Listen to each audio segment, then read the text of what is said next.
humans, and welcome to another episode of Core Spectral Surfaces YouTube channel. Now today I'm really excited because I've got with me a pretty superb human who I just met, how long ago now? 2 weeks ago? 3 weeks, something like that. Yeah, so very recently, and she's pretty amazing. Tanille Geib. Yes. Oh, I got it, yes.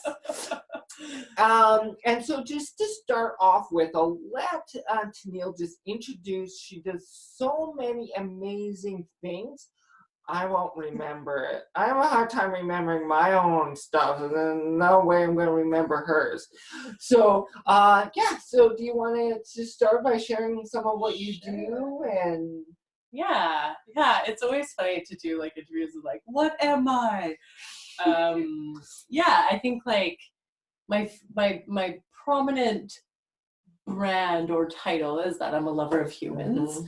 And that really resonates with me. It's been with me for about like 13, 14 years. Mm-hmm. It kind of started as a joke, which, the cosmic giggling of the world sometimes. But what it really means is that like I'm really dedicated to inspiring and engaging and sharing and education around being comfortable in our own skin and however possible that is. So that's things through like I've been a previous yoga teacher. I'm a birth doula. I teach healthy relationships and sexuality. I'm an erotic artist. I'm a playwright. So there's like so many different things that I do to try and like anchor in the feeling that like it's okay to love ourselves and others and find self-exploration and feel supported and loved and nourished. So like whatever that is, that's what I like to do at that time. And it takes many different forms. So right now I'm into filmmaking, and in my profession right now in healthy sexuality is like, I'm really into consent culture and accountability culture, and I have many jobs and contracts around that in and around Victoria.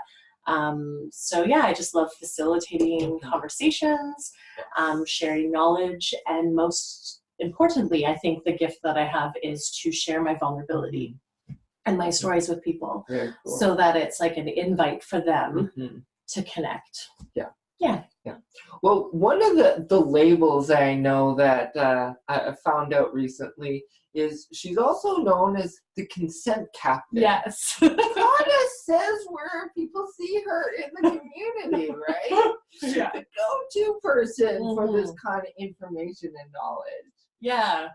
It that kind of started as a joke. So I started helping create safer spaces crews for Crush Collective, which is a queer dance party that happens. And then from there, I kind of was scouted out by the Riot Girls Burlesque review and started doing work with them. And they kind of started calling me a consent captain. And then I got hired on at the Victoria Event Center as a consent captain. So what that kind of means currently is I'm there to set the tone of the evening and share connection and knowledge around what the expectations of the space are. So that includes like care and respect for one another, and we don't tolerate hate, which includes racism and transphobic, like fat shaming, all these things. We don't accept it. But then more importantly is like, I want to share connection and pleasure with people. So I want to educate them on how to develop enthusiastic consent so you actually get the connection you want. As opposed to all of these social constructs we've been taught based around our gender or where we grew up or whatever it is to try and get that thing. But really when we've been trying to get that game, like through that game, it actually is bringing us disconnection and it's sometimes harming each other. So it's an honor for me to show up in these spaces to set the tone. And then also if things are happening that are uncomfortable in a myriad of situations, I'm there to support people through that process Very nice. in whatever way they want support. Yes. And that might just be supporting them, Yes. or it might be talking to the people that are making them feel uncomfortable. It really just depends at every time. Yeah. Well, one of the things I know, and consent is a huge thing that's coming up with the Me Too movement, all of these things, which is great. And yet there's still this pushback, you know, around, oh, well, if I have a conversation with this person, it's not going to be sexy, you know, or romantic, or, you know, a lot of these kind of myths. And what would you say to those kind of thoughts? Or it's ingrained into us. Like you know, you look at, like, I'm obsessed with media as well, and how does like big media infiltrate our lives and tell us things. So like even you know, self-identified women folk are like, well, if he asks to kiss me, you know, like, it's unsexy, like, I just want him to like lust for me and throw me up against a wall and kiss me. And it's like, we've been taught that is the only way to feel desired. I think even Oprah said that at one point. Right. Yeah. So it's just like, we need to frame and change the way, what is our desire and how do we connect? And that media isn't setting us up for success. Because if we go and, like, if I have a desire to throw up someone against the wall and make out with them, I want to know that they really want that. Absolutely. And I don't want to do that to people that don't want to do that with me. That is unsexy.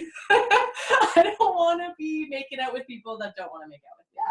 So I think it's like around, also there's like this thing of like, we need to start celebrating rejection. You know, when people say no to us, that's actually a gift that they're comfortable enough to say no to us. Absolutely.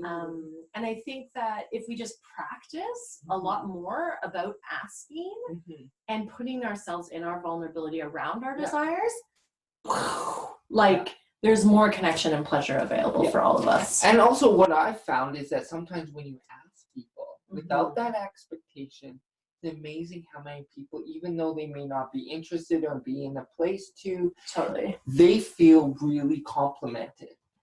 100%. I remember being in Kamloops, and there was this one human that I really liked, and I told her, hey, would you like to go out sometime?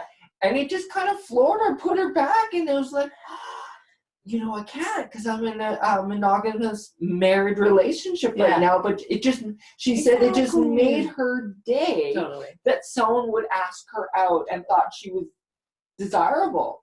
For sure. You know? And it's so many times that's happened. You know, the moment you just step up and say, hey, you know, I'm giving a gift to them, whether they say yes or no. And when you kind of get into that mindset, it flips it.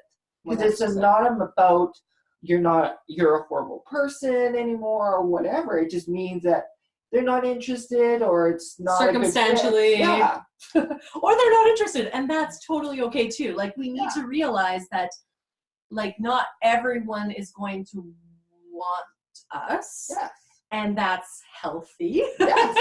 And also, there's a ton of people that do want us, and that's also really great. You know. But I guess it's like going back to that, like, are we willing to be vulnerable and put our desires out there? Like, and that's the thing. I think there's a workshop that I do called the Honesty, Desire, and Communication, because I think we need to take way more space in our lives just to even be honest with ourselves about desires and really figure out what is our turn-ons, what are our cranks, what in that moment would bring us pleasure. And we don't cultivate that a lot in our lives. Like, we're like 7 days a week, we got this plan, and do we literally even, this might be a challenge to people, take 5 minutes out of our week to literally sit there and we're like, what do I even desire? And that doesn't even have to be just sexually. You know, what do I desire for food and nourishment this week? What do I desire for movement in my body? What do I desire for, like, my rest? Or my seeing my friends, or the sexy things too, right? Like, that is also part of it. So cultivating that time to get connected to ourselves and what our desires are, and having that honesty within ourselves. And then the tricky part, communicating that to the peoples. Yes. So that is, again, we don't have a lot of practice in that. And particularly to say, like, instead of even just say, like, hey, do you want to make out? First of all, being like, hey, I have a desire to make out with you. Are you interested?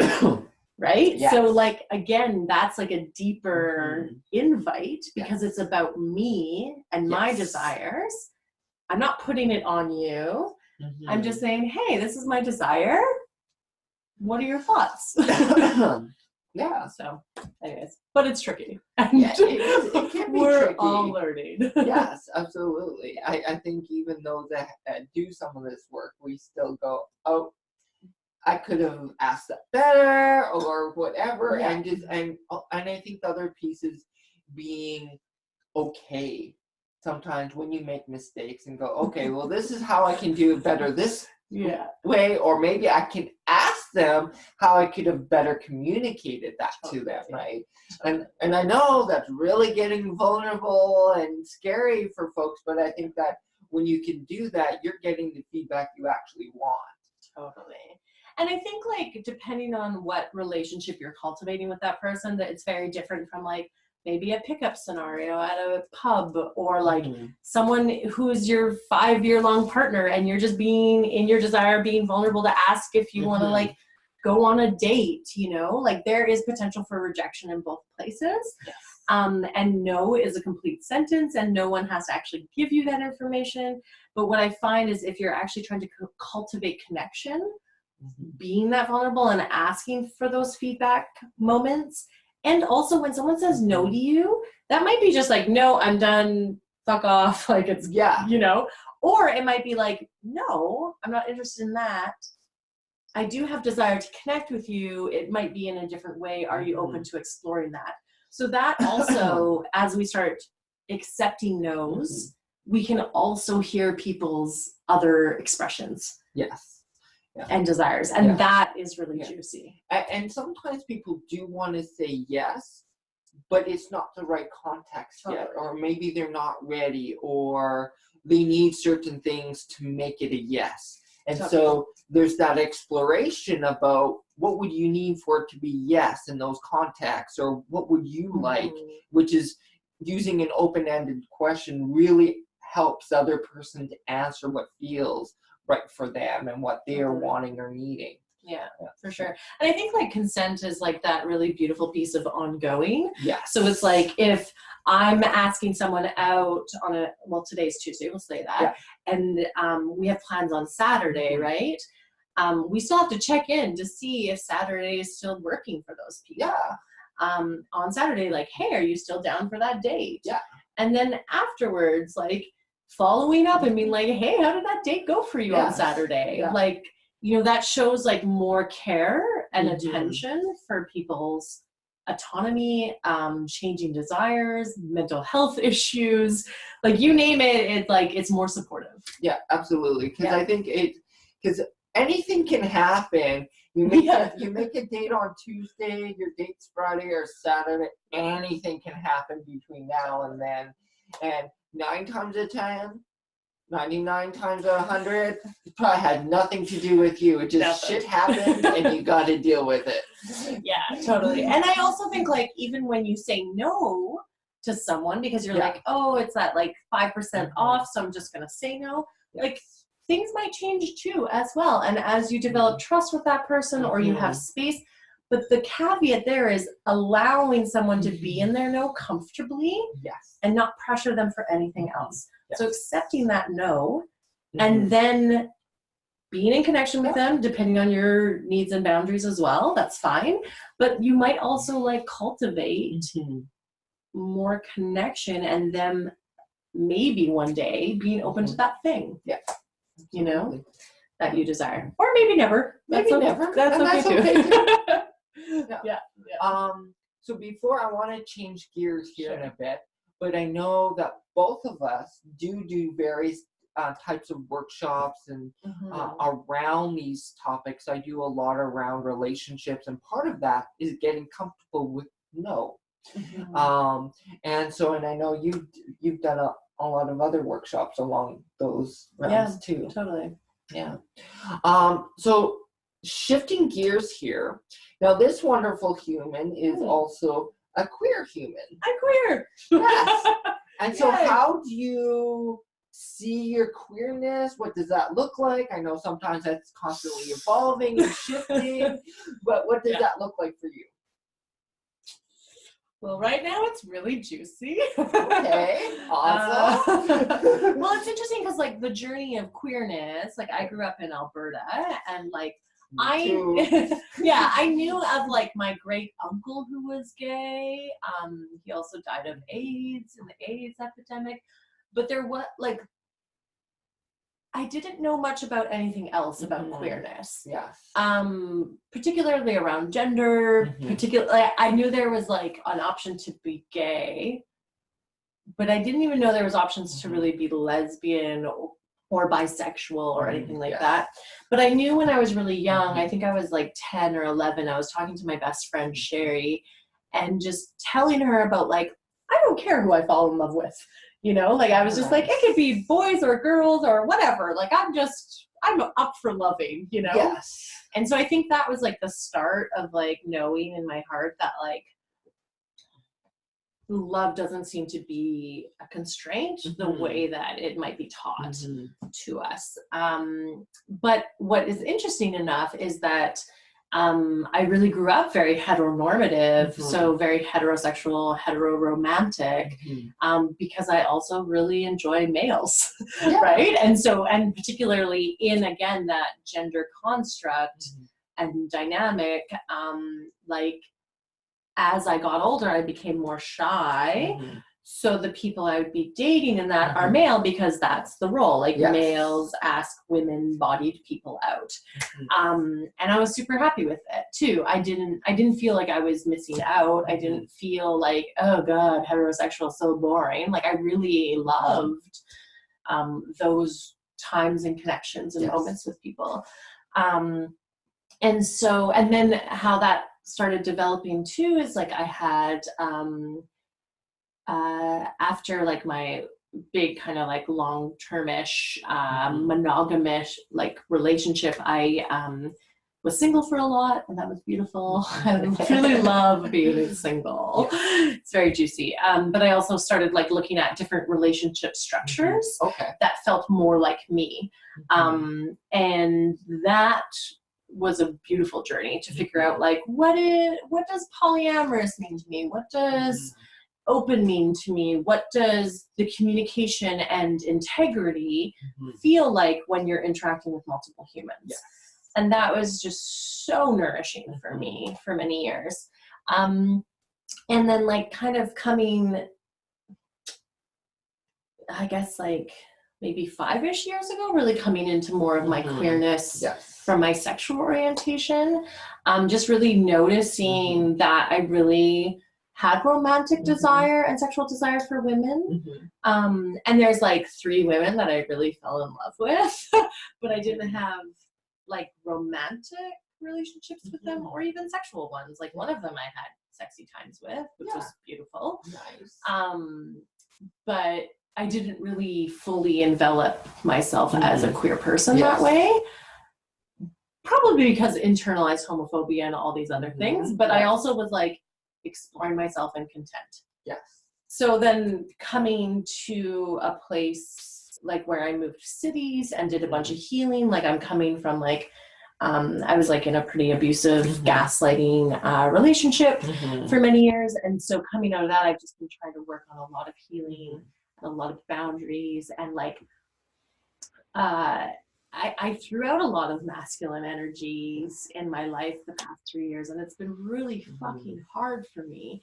But I also knew I like needed to carve out space more for my gender expression and for my sexuality, and it wasn't just heterosexual.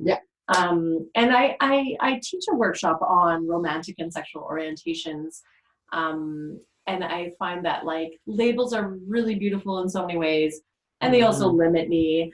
And there's all these complex things with it, but some labels that I like to describe myself as is like sapiosexual, pansexual. Those are some juicy times for me. And then yeah, I'm kind of all over the place for romantic orientations. And then gender was like a brand new thing for me to really delve into, particularly in this healing environment of the Lekwungen territory. I feel like being on this island and Coast Salish territories, that there's a beauty to be in healing and spirituality, and also just like yourself fully. And I don't know whether I'm giving myself permission to do that, or it's a blend of the energy of the space, but it's just perfect for exploration. And so I've really started to explore my queer self more and my gender, and trying to figure out what that all is. And then recently I've just been like really into this new human, which is super queer, and I'm super queer, and it's just an explosion of queerness. Nice. And there's like a freedom and spirituality around that that is so sacred and beautiful. And you know, I don't like to say it's around like this gender does this thing or this, because I don't even recognize myself as cis anymore.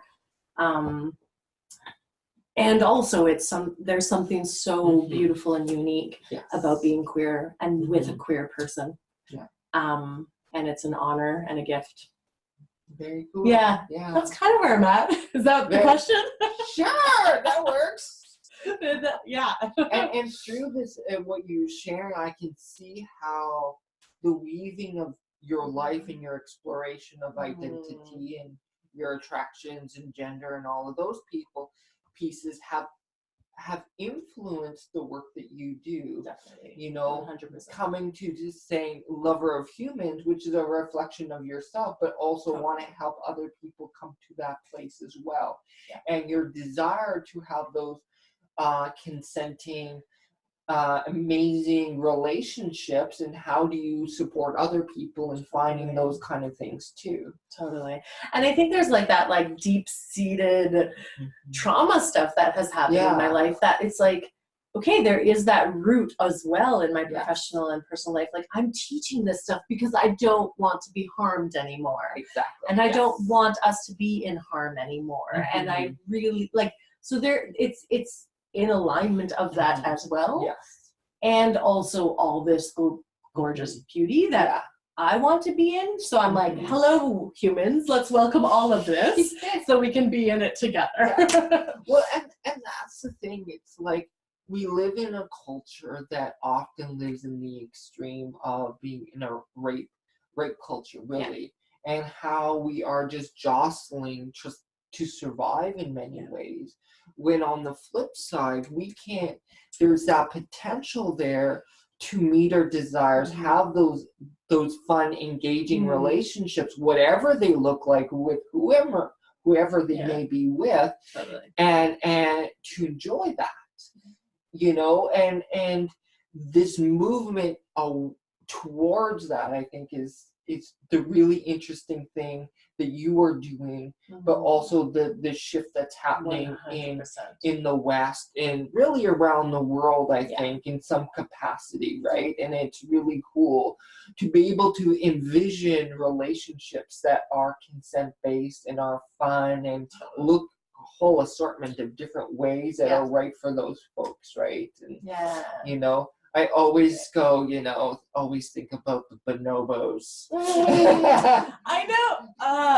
When I was studying sexuality in college, I wrote about the bonobos. And I wrote a poem about the bonobos. And I was like, I think one of the last sentences was like, well, you know, to stop some more, maybe we should just rub each other's genitals instead. Like the bonobos do. For those that don't know, bonobos are actually the species of ape that are actually closest to being related to us, even more than the chimpanzees. And they have, like, I wouldn't say no war violence, but it's almost next to none from my understanding. And how they create relationships and create bonds is sexual interaction, you know. And even chimpanzees, who are generally pretty nonviolent, they do have moments where they'll go, you know, invade another chimpanzee area or whatever for food or whatever the case is, right? But no, it doesn't happen for some reason. You know, and lots of connection. Yeah, exactly. And so, like they're like, oh, I just love them. So not to say that is a model for everyone. However, they are pretty cool in terms of that. So the last piece I want to bring in is because, as you know, one of my passions is our connection to spirituality. And I know we've talked before about how spirituality has subtly, behind the scenes, influenced the work that you do. And so can you share a little bit what your spirituality looks like, and then a little bit of how it's affected you personally and the work that you do? Yes. So 3 compound Oh my questions. gosh. Well, it's interesting because it's like, I think it's like a vulnerable thing for me to talk about, because I guess it comes from a point of like, I want to be digestible as possible for as many people as possible. So I think that this is a really good edge for me, and I think I'm going to go into it. So thanks for this invite. Yeah, I think since I was a little girl, I was always connected to spirituality, and the lineage I had at that time was Catholicism. And particularly when I was younger, it was about connecting to my family more, because that's where we like got to gather and be connected. And I also really liked I took myself to church after my parents' divorce, blah, blah, blah. But anyways, I like went to church on my own a lot. But I just loved the once a week you got to sit and reflect and be in community. You got to learn some things if you want to listen to the person above you. But you got to sit there and be. And that was really spiritual for me. Not necessarily the lineage or the teachings that were just being, fed to me. And there was like, again, that was an ability for me to flex my critical thinking skills. But I just loved the idea that I could sit in myself and be present and be in peace for an hour a week. And I think that transitioned when I was about 14 into, I had a yoga teacher at school. So I started doing yoga and meditation, and then that like expanded into, again, presence. I think maybe that's what I'm getting at for my spirituality is presence and awareness, and being in like reflection or desire or learning about myself. I think that that's spiritual. And I think, and then in college I studied all these different like Eastern religions, and I was really resonating with Buddhism. And then I've gone to Vipassana, which is like a Buddhist meditation, which is very extreme and beautiful and intense. But yeah, so there's like all of these webs and knowledges that have come, or practices. But I think when I think about me and my spirit is being present, and how, and that immerses into all parts of my life, whether that's at my job and someone is being inappropriate towards me, I channel my presence and my spirit and my connection to all, to be in that moment with that person that's struggling. That connects to me like when I'm making out with my partner and just like being in mind-blowing awe that there's like union with another soul. It's when I'm meditating and I feel my breath in the molecules of my body. It's when I remember this image when I was like working at Staples when I was 16 and I was waiting for my stepdad to pick me up from work. It was a dark, snowy night, and there was just like all of these snowflakes just falling on me under these really intense, bright fluorescent lights. And it's just like that moment was spiritual because I was fully aware of all of the workings that were affecting me and touching me.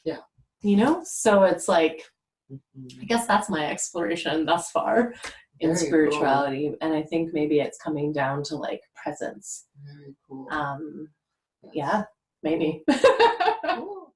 Well, I know even for me, it's a constant evolution. Sure. Yeah. More you dive deeper in the path that you walk, more things come and you have to face, and it shifts and evolves, and you don't know what it will look like. And I think that's part of the adventure of it, right? Totally. So for those at home that don't know, can you describe what Vipassana is? Yeah, Vipassana is a 10-day silent meditation that happens all over the world. I did my first one in Merritt, BC. And it's it's a really interesting practice. It's really like, the first 3 days you sit there for 10 hours a day and you just focus on the breath between like inhaling and exhaling through your nose. Like it's a very specific practice. And it's like, there's these elements of noble silence. So there's things like you can't even have eye contact with all the other people that are experiencing this. Like it's complete silence. You can't write in your journal. You can't do yoga. You can't listen to music. You literally eat, sleep, and meditate every day for 10 days. Incredible experience. It's hard. It's not fun. But it's an opportunity to be in presence, I guess. Be with yourself, learn truths, be open to truths, to heal. And I actually, I have a tattoo on my body that says Anicca, that is from Vipassana, which means impermanence. Nice. And I think some of those teachings are really helpful for me because if we get attached to our happy, then we're going to suffer more when we're not. And if we're attached to our sad or depression, then we're going to stay there longer and suffer more. So I think anicca and impermanence is like, where can we find the flow, be in the flow, and honor presence and know that nothing's permanent. So even when you're sitting, like I have body issues, back issues. So if you're sitting for 10 hours a day in meditation, it's not a comfortable practice, particularly if you're working on any body issues. But you can literally see your body will shift in that time. So if I'm like literally still for an hour, I will have pains that shift and change. And I can literally physically, scientifically see that if I just stay with it, it will change. And that is a beautiful thing. Yes. Yeah. And I know I haven't done Vipassana, one of my things to eventually do, for sure. But I know because I've been trained within a Buddhist lineage, Tantra, Vajrayana Buddhism, and, like most Buddhism, presence is a big part of it, and non-permanence. And one of the things I know with presence is it's helped me, when I'm with clients, with you, with a partner. Because when I'm with a partner, I'm present with them. I'm not thinking about that thing that I forgot at work or that argument I had. I'm with that person, and when you are present, you really get that connection. And I know a lot of the other things, like when I'm doing relationships, one of the biggest things that I see is attachment regarding relationship. We're attached to the end goal, marriage, kids, all of these things, and they're not bad. And if that's what you want, fantastic. However, it's not always guaranteed that that will happen or that will stay. Okay, yeah, I was like, it might happen, and it also might not be permanent. Exactly. People die, God forbid. People move away, whatever the case is. These are circumstances. And if you keep those in mind, when things shift or fall apart or whatever you want to change, you're not going to feel the sadness or despair as much because you don't have the attachment. It's still gonna suck. Yeah, it's gonna suck. But it's not gonna suck as much.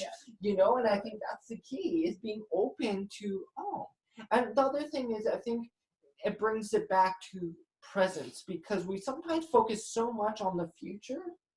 We're not actually present with the partner we're with at that time anyhow. So we're really not cultivating what we need to in the moment with the person we're with, persons. To sustain that connection. Exactly. You know? Yeah, I think like another unique thing maybe about my spirituality is that like I'm in amazement that we're here, and I think it's super magical that humans exist on this planet, but I'm also not attached to where we've come from or where I go after I not exist in this body. So even in my like micro, not my macro, I'm so honored to be here for this moment, and I have no idea when that's going to end, and I have no idea how we magically got here. I'm grateful, but I don't concern myself with those things. And I think that's really helpful to be in a space where like trees like let their leaves die every year, and we die like that. We're not permanent. Yeah, absolutely. You know, and so I think that even that spirituality for me, being grateful and presence, is helpful for my own ego attachment to stories of living forever, because I literally know that's not going to happen. And I'm really okay with that. Well, I think there's a quote by if I can remember his name now, Thich Nhat Hanh. You heard of Thich Nhat Hanh? He was actually at a conference with what's his name, David Suzuki, and he was in a panel, and David Suzuki had asked him, because he's been fighting so long for the environment, the amazing work that he does, but he's frustrated, and I don't blame him. And he asked, like, how do you deal with that? And what Thich Nhat Hanh said is, you have to accept the fact that we may just destroy ourselves. 100%. You know, and it's a reality. Look at all the shit that's going on right now. Like, it's a possibility. You know, but the moment you accept it, because oftentimes when we don't, we have so much angst and anger and fear around that possibility that we don't want to acknowledge it. And that takes up a lot of energy. But if we flip it and go, I accept that is a possibility. Totally. And I'm going to take action. And do something about it. Exactly. Yeah, totally. And I think like what is spiritual for me, like when I'm in nature, you know, I'm hiking a mountain or like at the ocean or in grandiose beauty of this nature. I'm like, I'm so thankful that the mountains and ocean will be here longer than me. Like, I know the world will be okay without us humans. Actually, it might be better, but like, but I'm really happy to be a human. Thank you. But like, I like that notion that the world or earth or nature will be okay without us. And that makes me better and okay that I'm here and that I might not be here. So, Well, I think on that note, before we get into another really deep topic, because I think we could go in many places today, I want to say thank you to all of the people at home for viewing in and all of that stuff. We're recording this from Tanille's amazing, bright, pink, and colorful space. And thank you for doing this interview with me. Thank you. And I will have on the description below all of Tanille's info. If you want to get a hold of her and ask your questions, you can certainly do that.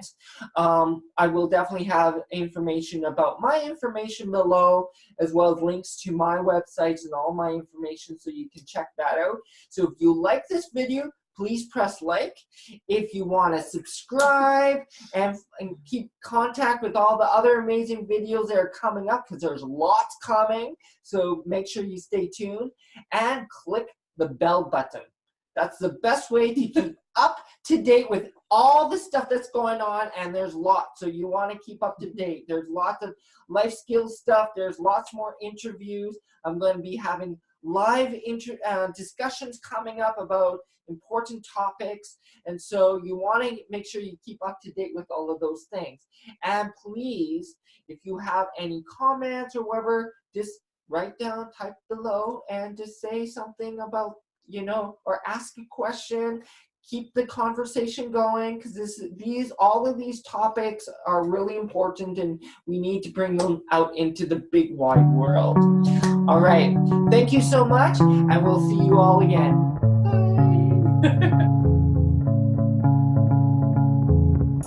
Bye.